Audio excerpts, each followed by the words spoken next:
All right, we want to talk now a little bit about the issues surrounding financial regulation and the Fed. No doubt some things that will be discussed at the G20 as well. Republican Congressman Ron Paul this week will hold a hearing on his own bill to audit the Fed, of which he is a longtime critic. Congressman Paul joins us now from Capitol Hill. Thank you so much. Let me start by asking you, if you had your way, we would have no Fed at all. And people asked me when I say I'm going to have you on, what would we have done without the Fed during this financial crisis? We did at least see them sort of stop the end of the world. Well, the neat thing is we wouldn't have had the crisis if we had not had the Fed. The Fed created the conditions for the necessary correction, which is the crisis that we've had. So you can't just say get rid of the Fed, in the middle of it all. But this pretense or this belief that the Fed saves us from these things, these problems, is fallacious. They create them. Every recession we've had has been a consequence of the inflation of the Federal Reserve.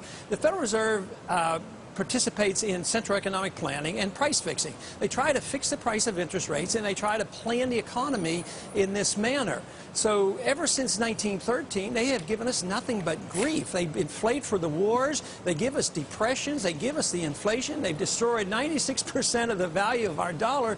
So I don't know how anybody can come up with the belief that they get us out of trouble and that we should give them more power. That doesn't make any sense. Congressman Paul, with all due respect, it wasn't the Fed making those trades, though, in credit default swaps or leveraging their company. Take AIG, take your financial firm. I mean, the financial executives are to blame as well. I think you're putting too much emphasis on the Fed. What about the financial industry? Well, you have to have easy credit to do that. If we went by savings in a free market, the only way you get capital is from savings. But we've had no savings for decades, but the so-called capital comes from the credit that is created by the Federal Reserve.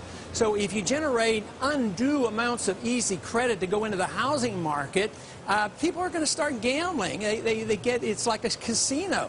But it starts by the origination of easy credit, creating money out of thin air and financing all these deficits But there was also a real push from Washington overall that everyone should have the right to own a house. That didn't just come from the Fed.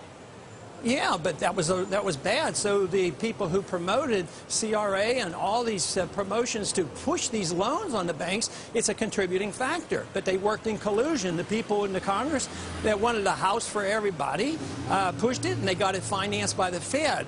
It's not one or the other. But if you don't have a central bank to satisfy the politicians, they say, they don't want to investigate because they don't want it politicized. Well, they're politicized all the time because they're always satisfying the politicians, whether it's the president for a boom period of time when the chairman is up for re-election or reappointment, or whether it's to finance a war or finance the welfare state. It's all politicized. So the Federal Reserve is there to accommodate the politicians. And without a central bank, the politicians would have to get the money from the people. They would have to tax us. They could borrow, unfortunately, to a degree, but there's a limit to borrowing. So all of a sudden, we wouldn't be trying to police the world. We wouldn't be bailing out these companies that don't deserve to be bailed out. Without the Fed, we would have had early bankruptcy. General Motors would have gone bankrupt very soon, and the bad debt and bad investments would have been wiped off the books. Let me ask you, is there any existing evidence of what the currency would look like without a central bank? I mean, all currencies have lost the same amount of value since 1933. Except the one market currency, the gold. one that is in my reserve account. Gold, you're right. Gold has been around as a currency for 6,000 years, and it always appreciates when central banks print money and create credit.